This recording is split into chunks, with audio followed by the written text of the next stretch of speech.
lie. But I'm sure it was an accident, though, wasn't it? He hit every bump he could hit. Well, he probably trying to knock some sense into you. Yes. What's up, y'all? I'm sure you needed it. Whatever. So I'm working on just on our next Fresh Friday, Mm-hmm. and I'm gonna see if Bishop and another national preacher can come on and talk to us about kind of continuing the conversation we had the last two times, Yeah, that'd be good. and have a senior pastor, thing. Mm-hmm. I like it was a nice mix up of Yep. people and people outside of what we're used to and whatnot. Yep. So it'd be pretty cool just have that, not only a senior pastor, but actual. I would say, sorry to say it, like some senior citizens, some older, older people Wisdom. bring some perspective. You're getting up there, Pastor Nick. I know I'll be 40 this year. I'll be 40, and just like thinking, like how when we were on, hey y'all, just come on, hey y'all, just please share. Y'all can join in on the conversation. Hey Kife, come on in, y'all. I was like, so Dr. Hood, if you guys missed Fresh Friday this past Friday, go back and watch it. Dr. Hood, I think he's 35, I think, or 36. Pastor Darius is 33. Mm-hmm. I keep forgetting that I'm like in that in between. Everybody's younger than me, or everybody's older than me. Yeah. I know. I think I have like two that are my age. We're like 38, 39, or 40. Like we're within that time frame. But I'm like, geez. Every meeting new people, I'm like, oh, we're about the same age. They're like, no, I'm 32. And I'm like, you're getting old. I know. How you doing on your sugar detox? I'm doing good. Someone's knocking at my door, so. Did you cheat? Not on purpose. I got something that I thought it had like 1 gram of sugar. So I was like. Wait, but you ate the whole thing? Yeah. I told you I'm at the mercy of my cooks right now, so. that was probably more than 1 gram of sugar, right? It said 1. It said 1 on the box. Mm-hmm. But I'm drinking water. That I have been doing better at. Mm-hmm. Mm-hmm. I've lost some weight. Nice. I'm down a belt notch. I'm like, sweet. So and it's only been a week. It's only been a week. I lose weight fast. When I'm on it, I lose weight. I notice it in my face first. Mm-hmm. And I said, okay, cool. So I'm gonna keep it going. Yeah, I'm not old. I know. We just, when you're this age, you think you're old. I know. 30. I'm ancient. We're doing those of us doing our sugar detox. Hope you guys are doing well, not cheating, doing good. Some people in the chat was posting stuff. What's up, Chef? Yeah, exactly. Thanks to me. Yo, dude, I was sitting there thinking. I said, you know what? Eating like I would eat breakfast before I leave, then come here, have breakfast, and 2 hours later have lunch. And then, I'm like, no wonder I'm gaining all this weight, man. I'm like, so, it's good food. All right, I'm gonna try to keep this up and only eat a little bit of carbs, a little bit of sweets. I don't want to be sugar free my whole life, but yeah, I'm gonna keep this up because if we go back, sure you can ask questions here. If we started, say Bishop was like, yeah, we're gonna start service in July. We're wearing suits. You just gotta get a larger suit. No, but I think get into the habit of planning the meals. Mm-hmm. That's helpful. That's good. Plan out your calories and whatnot too. Y'all a lot of it's math.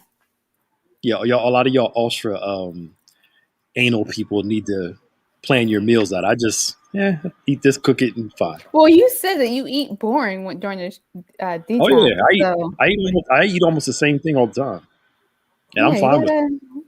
You can't do that for a long time. No, that's what I'm saying. That's why it's during the detox. So, yeah. So that would help. Yeah, so for like 2 or 3 weeks, I can eat the same thing almost 2, 3 times a week, or actually no more than that, 5 times a week. I'm fine. Mm-hmm. You know, when I'm like in it and I see how it's working, yeah, I'm good. You well, know, I went some to people Chipotle need today. variety. Yeah, I went to Mix it up. Chipotle today and mix it up some. But I'm gonna go home and eat a salad like I have been doing, and when I find something that works, it works. Yeah, that and like I've been doing really good eating a lot of fruits and like berries and What about vegetables? strawberries, Vegetables. cucumbers. I've had those too. some greens and some broccoli and some Spinach. squash and some spinach. Yes, I don't like squash, but I've been eating all the other stuff. mix your squash with the stuff. Mushrooms, butternut squash, good for you. Mm-hmm. You're like, no. I'm not sold on the squash, but I like the other stuff. Mix it in with your greens and your spinach. It tastes squash is squash. I don't like it. Jesus. I forgot who I was talking to. I'm talking like an 8-year-old. But I've been fiending for some pizza. If I can have some pizza, taco, some French fries, and some peach cobbler all at one time, I'd be a happy person. Yeah. Well, one day. No. You're doing the 21 day, right? Yep. 21 days. Yep. Oh, you're a weekend. Yeah, because I was gonna get some like queso on my Chipotle today, but then I looked it up. It has a gram of sugar, and I said, nope, not even gonna mess with it. So I'm good. You can do sprouted grain bread only 2 slices a day. So if you get some like Ezekiel bread, they have some that are sprouted grain, only 2 a day. Mm-hmm. If that. Yeah, I ain't trying to gain everything back that I lost. So anyway, the topic today. So y'all those of you that watch us consistently, you're used to us by now. We just kind of randomly talk about stuff and then hopefully get on topic, and then we get on topic and it takes us somewhere else. Last week we got on it's Mental Health Awareness Month. We're talking about mental health and emotional, psychological things. Mm-hmm. Last week we stumbled on a discussion about the struggle of starting. For those who are afraid to start, like you got those things that you know you need to do, and you just haven't done them yet. Yeah, butternut squash is so good. Oh my God, it's so good. Don't mind her. The stuff that starting, the fear of starting, or those people who are in the middle of it, and like Peter, you get caught up looking at the storm, and you start to sink because you're focused on the trouble or the hardship rather than the finish line or the goal. Mm-hmm. Now, one of the things that I think we don't consider is the insecurities and the fears that show up when you're either A, getting ready to start something, or B, when you're in it. Mm-hmm. The reality is that you're going to face your insecurities when you start. You're going to face your insecurities in the middle. And a lot of people don't consider that. So what do? In the end, too. Right. Yeah, actually, the end, too. Yeah. You either don't start, or you don't finish, or when you do finish, watch this. Here's crazy. You finish it, you achieve the goal, but you can't enjoy it because your insecurities are in the way of you enjoying it. And it's crazy too. Like you're like, where did these things even come from? Because they're insecurities you didn't even have like a challenge with before. Well, I think that opportunities reveal insecurities. Mm-hmm. I wouldn't say they create them per se. I mean, I could be wrong. But they can reveal something hidden in us that we didn't know was there. Mm-hmm. The thing is, we just didn't have the opportunity to face it. Yeah. So I remember I was talking to somebody, and they took something, and the person said, "Well, that's not usually who I am." And I said, "Well, let me ask you a question real quick. If it was X, Y, and Z there, would you have taken it?" No. But because it was this, the temptation came. Mm-hmm. And what it showed me in that moment was that everybody has a line where opportunity can reveal a side of you that you never thought was there. So, for instance, if say you were walking by, somebody walked by you, and you saw them drop $5, you'd be like, "Sir, ma'am, you dropped $5, right?" Say, for instance, same person walking by, yeah, we drop 3 stacks. You don't know how much, but you know they're like this thick of $100 bills. I'm not saying you would take it, but a part of you would consider. You don't know. That option is there. You see what I'm saying? The opportunity created this or revealed this side of you that you didn't think was there. That's why I'm always, when people tell me I'll never do X, Y, and Z, always say, careful what you judge. What you say. Because being put in the right situation with the right person, you'll end up doing something that you said you'd never do. Yeah. No woman being abused by a man said, I'm going to grow up and be abused by a man. I've heard plenty say that I'll never let a man hit me until they get in the right situation, or a man being hit by a woman or being cheated on. I've heard a lot of people say, somebody would cheat on me, I'm leaving. Until you're in that situation, you got somebody you care about, you got kids, you got a house together. It's not as easy as you think it is. There's so many different factors that come into play that, for one person, they could go one way. For you, you might go this way, but you never know until you're right there in the moment. So opportunities have a way of revealing insecurities, fears, doubts, emotional struggles, mental struggles. And I've learned they make you deal with you. Your early childhood trauma. Yeah. Oh, it makes you deal with you because it'll smack you right in the face. Well, that's if you really want to move on. Yeah. Because you can't push through without having to come face to face with those childhood traumas, like you mentioned. You have to address them. Absolutely. You got to deal with them because they're going to come up. Our fears didn't come out of nowhere. They were created somewhere. The question is, have we ever gone through the process to think about, I'm afraid of this because of this. This happened. This is why I'm afraid of this. Have we ever gotten to the root of why we're scared? Yeah. We just know we are. Why are you afraid to start? That's a real question. Why? Here's another thing too. I know people like this. Why, when things are going well and it looks like it's working, you have to find a way to mess it up? It's sabotaging yourself. A lot of people want the success, but don't want to do the emotional, mental work to actually get there and sustain it. Well, that's the thing, because a lot of people see the glitz and glamour of it all. They're not considering, like you said, the stress and the emotional toll it takes to get it done. It could be heavy. Yeah. And you brought up a good point earlier about in the end too. I think what we see, I was thinking about this last night for some reason.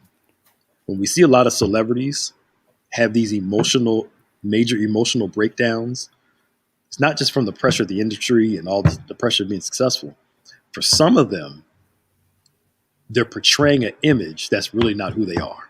They can't upkeep it. Yeah, they can't upkeep it. The problem is they become their image rather than in public, let me just show this. But when I go back in private, I go back to who I really am. I remember Deion Sanders talking about that when he got saved and gave his life to God. He had to learn the difference between Deion Sanders, the person, and prime time, Neon Deion, as they called him back in the day, because he started becoming prime time. And it was leading to a whole lot of problems and a whole lot of issues because you can only fake it but so long before the real you comes out. Yeah.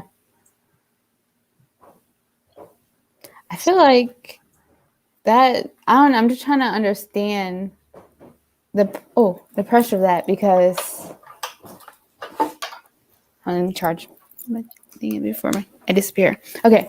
I can't understand how heavy that must be to constantly feel like you have to be someone else, in order to get attention or wherever.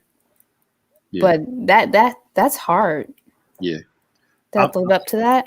Yeah. this is not a prophetic statement, but this is just a reality of psychology and stuff like that. Mm-hmm. I think the more we see people trying to present these false images online, the higher the mental health rates are going to go up. Mm-hmm. And we're going to start seeing people have breakdowns and all these things because they're trying to live into an image. Yeah. I mean, that is like a split personality. Yeah, when you think about it, trying to be a different person. Yeah. Like, oh Lord. Well, you know current events. Some people may not. I remember. Now, I mean, this is pure. I'm not saying this all the way. Hey, Chef Moy. I remember one of the Kardashians put out a raw picture of how she looked. There are a couple different options there. Yep. I think it was Chloe. I think. Okay. There's a raw picture of how she really looked without all the filters, the Photoshop, and everything. Apparently, people in the family got upset with her. Like, why would you present? Really? Yeah. You didn't hear? I'm surprised you didn't hear about this. I haven't heard about. I mean, they all look very different in real life. I'm sure. So I'm surprised that they would, go after each other like that. But I think it's because she purposely posted the picture of the real looking her and not all the filters and Photoshops and whatever. And I can't speculate. I don't know her. I don't know all the stuff that goes on. But I'm thinking that some people don't know how to manage because they live their lives in this filter, in this bubble. I was just using that as an example to get to reality. Well, I was going to say another thing to consider too is that sometimes people that are in those positions aren't managing their look, so they don't have control over their lives just in general. Yeah, and I think that's why they were so upset with her. Like, this is not keeping with the brand. Mm-hmm. But here's my dilemma with that. Now, I don't blame. I believe strongly in personal responsibility. Just because somebody else is doing something doesn't mean that you are required to do it. Mm-hmm.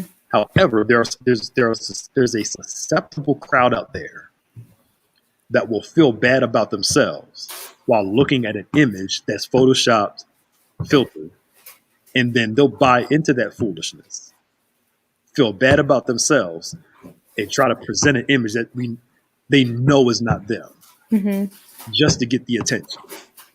So then the opposite of that, though, is why are people giving it attention? Clarify. Why are people being drawn to that certain look or whatever that's selling? That there needs to be that people are feeling inclined to try to mimic it. I think a lot of it's about acceptance, recognition, being celebrated. Mm-hmm. That's how you have people stand in front of a car that's not theirs, taking a picture with it, acting like it's their BMW or their Mercedes. Mm-hmm. They come to find out they're driving a Toyota, which is nothing wrong with that. Mm-hmm. But they're trying. I know people who buy clothes, model it on social media, only to take it back to the store when they're done. It's a thing. And here's the thing: it's not because they're trying to be a model. It's just trying to present an image. Mm-hmm. You know what I mean? That, to me, that's like, if you're doing it for business purposes, then I kind of, get it somewhat. But if you're just trying to gain that recognition, we've made the applause of people, a crowd of people we don't know, important to make ourselves feel better. And I swear, I'm telling you, there's going to come a time where people are going to have emotional struggles, especially a lot of these online influencers. Constantly taking all these selfies, constantly doing all this stuff, and they're doing it for their brand. But I wonder how it's going to affect them personally. Mm-hmm. It's tough. Yeah, everybody can't separate. We work in this field more than I do. Everybody can't separate. It's like me being a preacher. I know I'm a preacher. I know I'm a pastor. Mm-hmm. But when I go home, I am not Pastor Nick when I'm home. I still got to take out the trash. I still got to, just like everyone else, like everybody else. Yeah. And when I go home, I don't want to be a pastor when I'm home. Mm-hmm. It's a big part of who I am. But is that who I want to be in my family? No, they need a husband, need a father, a son. But I mean, that's good. Like, you're able to separate church and not church, but work rather, and who you are. When who you are is your brand, and that goes, who are you? And that's where a lot of the struggle comes in. I know social media has changed. The things that you did 2 years ago aren't working now. So there are people who at one point had like millions of followers, but they're only getting like a small amount of engagement now. And so they're not getting the income, for lack of better words, to kind of match for it. So they're struggling. Yeah. You know? And again, it goes back to, that them not being able to pivot.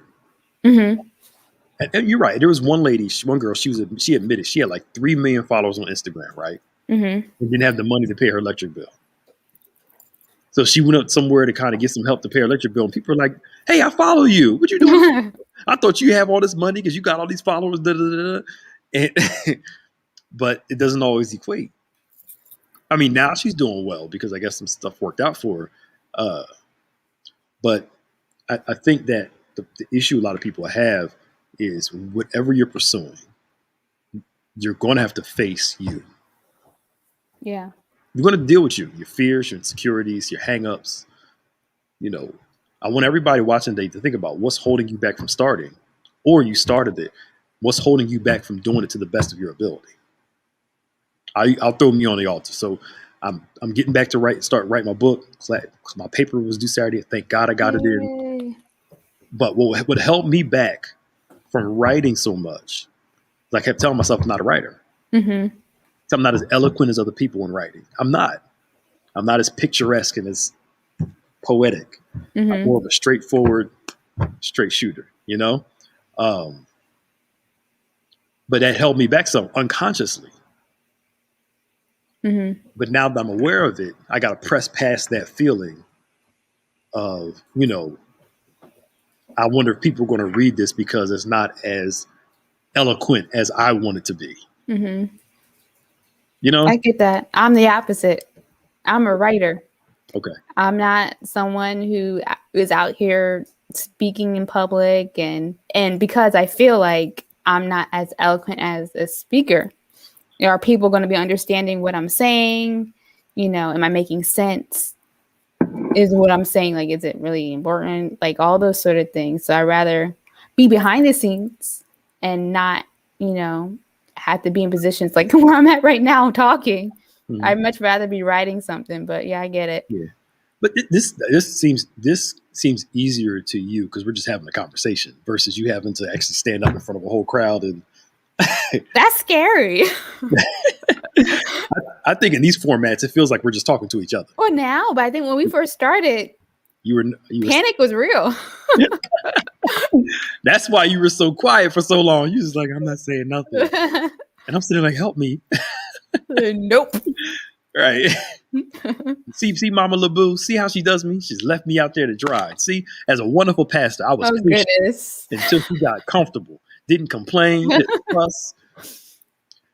Luke Skywalker, first I like your name. I'm a Star Wars person. We talked about that on On Point. And you know what? Listen to On Point this Saturday. Maybe we'll bring it up and talk about it.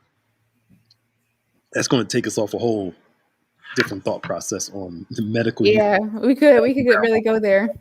Yeah, just call. Maybe we can talk about it on Saturday. I'll see if I can. If I remember, I'll bring it up on Saturday for On Point at 9:00. Because I'd rather have Bishop there to kind of give his spiel on that too. It's an interesting conversation. Yeah, like I think God creates everything good for a reason. This kind of tangent was off, then we'll go back to what we're talking about. I'm not saying that we should smoke marijuana, but obviously God put it here for a reason, for something, not for us to get high off of though, because I know some people in different cultures, they would take it in its original form and like put it in soup, and it was a medicinal thing. Mm-hmm. And they use it as a meal, but they weren't like getting all high off it and smoking and all that stuff like that. Right. So I'm not a scientist, so I don't know all the stuff to it. So, yeah, I'm not gonna sit there and answer that question and be all off. I'm just smoking weed. That would go viral. Right. Pastor said smoke weed. But anyway, But I think that whether it's business, it comes up in business, especially starting a business. Woo! Now you started a business. I haven't started a business like you. I'm sure there's a lot of stuff that comes up with the responsibility of having to start a business and spend the money on stuff. I was gonna say finances. That's a big one right there. And the trust that is going to work after you spent the money on, like, Lord, I'm spending $600 on this. If this thing don't work out, well, yeah, you had to truly, like, really believe in your business and what you're doing. I think it's okay to take risks, but you have to have a plan to follow up with it too, to actually see the fruits of what the money and the labor you're putting out. Yeah. Have you ever started something and then when you got into it, you're like, what was I thinking? like, oh my God, why did I do this? It's even worse when people know about it. That's true. That's true. So when you got your studio last year, did you walk in like... That whole thing was just crazy because, like, I was talking to someone maybe not even a month beforehand about how much I really wanted a studio. And then I kind of stumbled into the location that I'm at now. So that whole process was like just crazy. But yeah, definitely many moments of like, okay, what am I doing? And then the insecurity, okay, am I really good enough to be doing this? Yeah. Yep. That is so real. And I think that's why there's something about being uniquely you. And I'm saying it for everybody. You know, God gave all of us a uniqueness. People can do the same thing you do, but they don't do it the way that you do it. Right. I think that's the difference, is making yourself distinct in how you do it. So you can tell Bishop trained me to preach. You know? Thanks, Kevin. Yes, it is phenomenal. I was going to especially because I look at my glasses. They're not gonna know what you're talking about. Right. You can tell Bishop trained me to preach, but I'm also uniquely me though. You know, we both have similar styles, but yet it's distinct for each person. Have you ever felt that pressure though to live up to what Bishop does or his calling of how he does things? Not now, as much as as much as, you know, whenever the transition takes place, it's like, yo, you got somebody that did all this work to build all this up. It's like, do not mess it up. Like that. You know, to me, hear me out when I say this. To me, I don't think a successor should try to fill the shoes of their predecessor. He got his own shoes. I got my own shoes. I think that'll help minimize the pressure some. Yeah. If I'm going into this, it's like, here it is. It's like Joshua wasn't Moses. Elisha wasn't Elijah. Disciples weren't Jesus. Right? So Joshua made his own footprint. Moses made his own footprint. Elijah made his own footprint. Elisha made their own footprint. I think if you focus on that, where you carry on what your predecessor did, where you continue the work, but do it in your own shoes, though. Yeah. If that makes sense. That makes sense. A lot of people fail trying to be like the person that came before them. Yeah. I was going to say, I feel like that's where, you know, we get into trouble because we're too busy looking at what other people are doing, maybe what their success is, and trying to compare ourselves to that. And in that, we're losing what is, you know, makes us special, what makes us unique. Yeah. And eventually, I mean, not eventually, but ultimately, that's what people should be drawn to is you and how you do things. I wouldn't want, you know, to work with someone just because they think I'm going to be like somebody else. Yeah.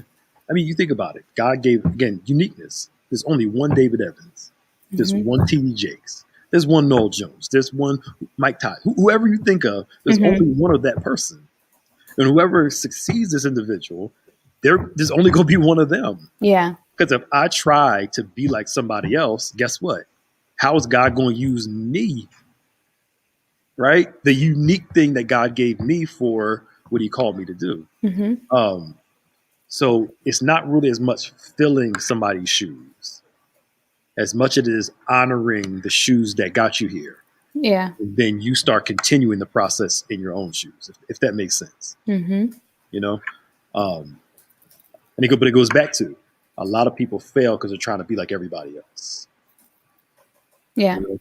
You take on the strengths of people. So no matter how long I preach, you will always see that he trained me. It shows. Mm-hmm. You can tell, yo, that's Evan's boy, right? You can tell, you know. Mm-hmm. But it's unique to how my personality is and the way I do things. But you know what else is special about that too? Because I feel sometimes especially when we're in that comparison, you distance yourself from getting help or, you know, mentorship or whatever. Mm-hmm. Yeah. You're like, I see you and Bishop's relationship. Like, I can see you learning from him and him learning from you, and like how you guys work together. It's mm-hmm. not about competition. Mm-hmm. So like in that, you're allowing yourself to grow. Yeah. And that's how it's supposed to be. I don't mm-hmm. know everything. And we talked about this last night at the discussion. He'll be the first one to tell you if he doesn't know something, he'll mm-hmm. go back over that. And you've seen it before too. Like, mm-hmm. explain it to me, help me out so I can understand it. Mm-hmm. You lose nothing in asking the question if you don't know. Mm-hmm. You know, so I think you learn from others, and then you continue what you learn from them. Mm-hmm. So Joshua didn't necessarily have his own vision. Joshua continued the vision that God gave to Moses and took it a little further. You know, Elisha, that's what it is. You're taking what people, like your parents, you take what your parents taught you and you make it your own in the sense of this, where you take it and you build on what they did. So if your parents started something, say they left you the house and everything like that, don't tear it up. Make it better than the way I gave it to you. Mm-hmm. Every parent, every good parent, secure parent wants their child to do better than them. Yeah. I want my kids to have more money than me at my age, better job. I mean, everything. I'm creating them. I'm trying to work with them for that. Mm-hmm. And I lose nothing in the process because I want them to have more than I have right now. Right. So you're right. Yeah, you lose your genuineness. Yep. You try to be like somebody else. You rob people of who God made you to be. Somebody needs what God gave you. You know? No, we're all created for a purpose, so you got to own it. Yeah. It's like being a kid. When you're a child, you emulate a lot. Yeah. And then as you get older, you start kind of thinking for yourself a little more. And you start discovering you. You know, I think everybody goes through that. Mm-hmm. You don't know who you are, so you emulate everything you see. Then you start kind of discovering, well, I do like this. Well, I'm only doing this because this person was doing this. Mm-hmm. I really don't like it that much. And, you know, you're growing. Yeah. Well, you know? You're learning who you are. Yeah.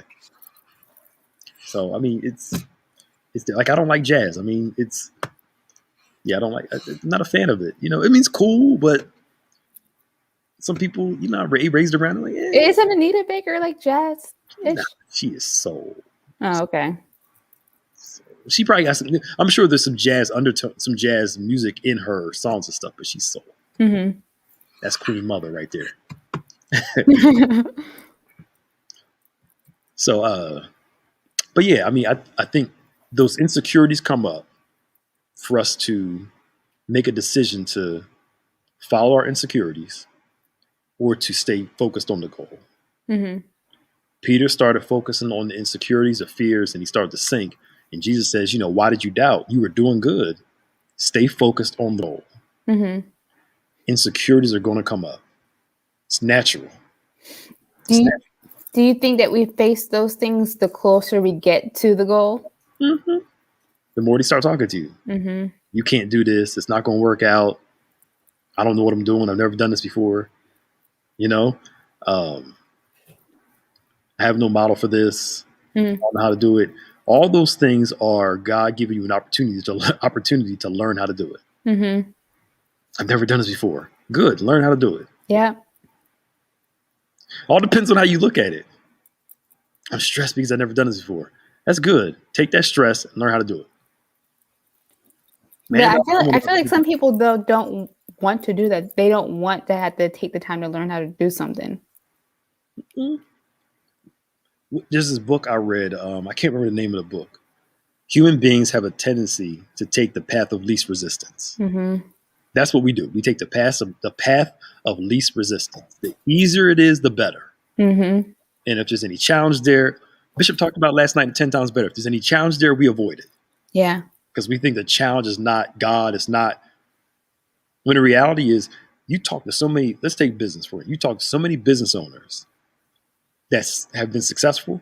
And when they start talking to you about how many times they had to start over, or they were doing good and something happened and they had to figure out a way, you'd be shocked of the amount of times an obstacle came up. It looked like it wasn't going to work. And then boom, all of a sudden something clicked and works. Mm-hmm. A lot of, how can I say this? A lot of success comes from being stubborn and tenacious.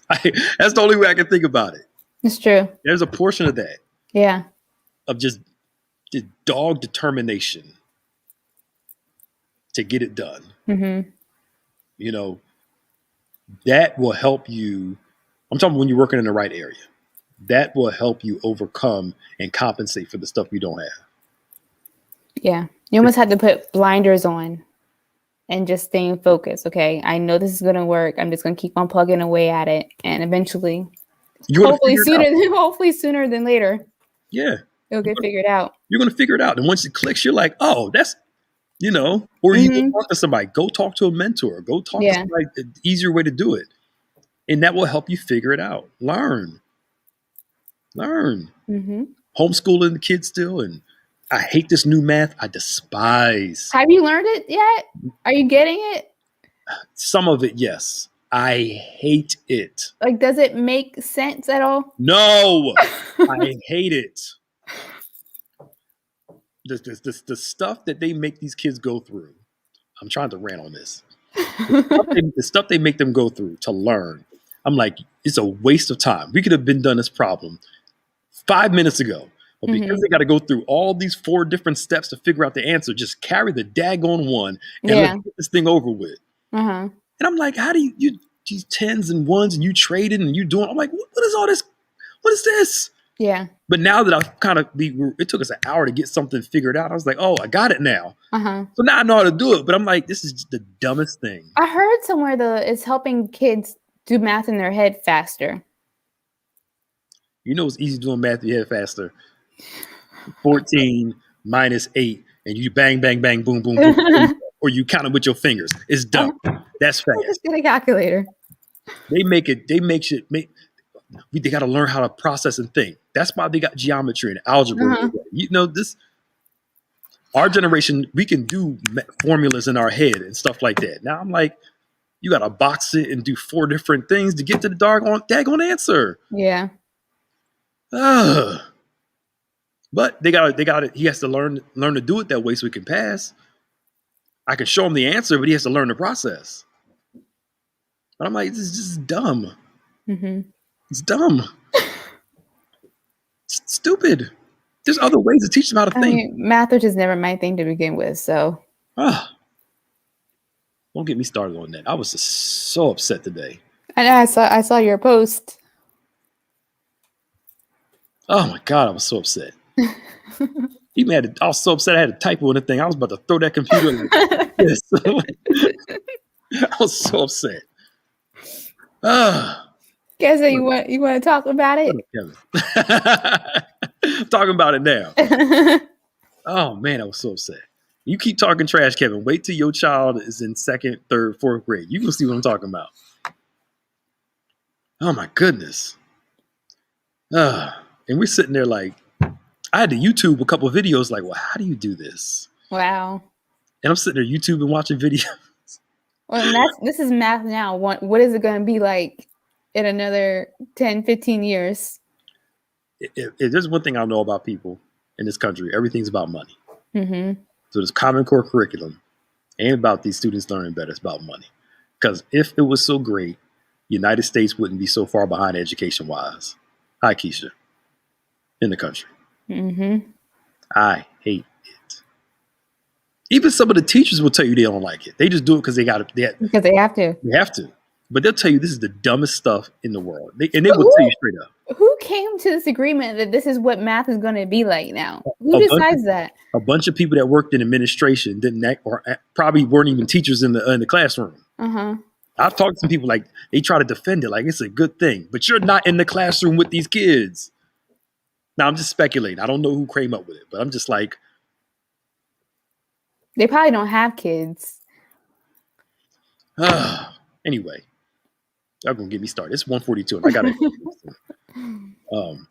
I'm doing good, thanks. So anyway, let me get my anger back under control. I was so frustrated this morning. I was mad. Aww. And he didn't really see it. I'm sitting there like, this is just. If I showed it to you, you would probably be upset too. You'd be like, I'm not even going to try.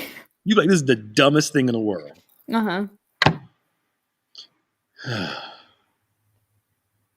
So anyway. Yeah. Your issues are going to come up. This time went by pretty quick.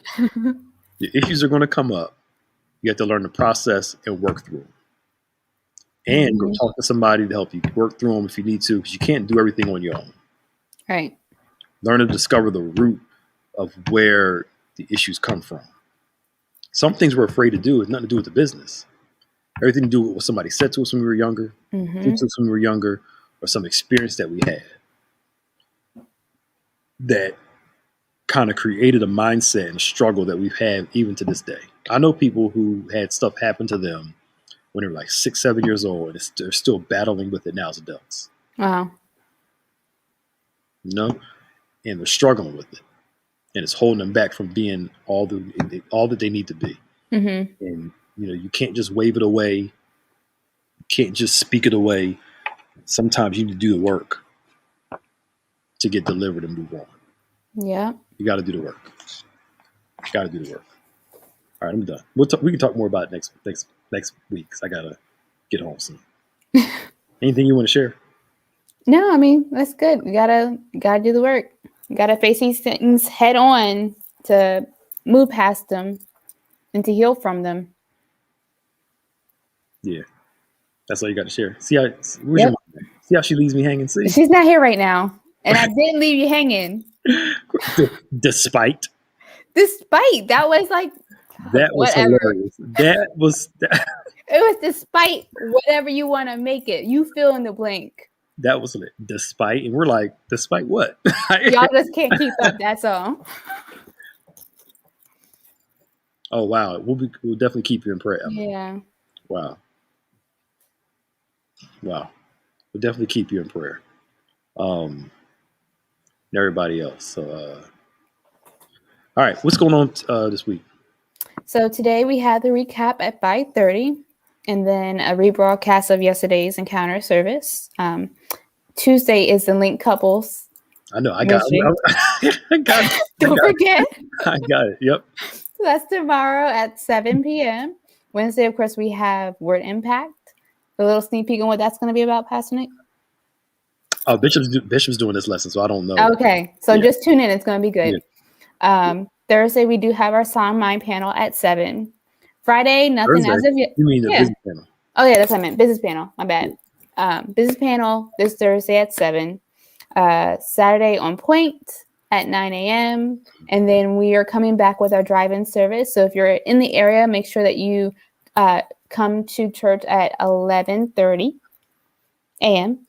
For drive-in. I'm excited for that. That's going to be fun. It's going to be nice to see people again. Are you able to get in the car and ride around yet or no?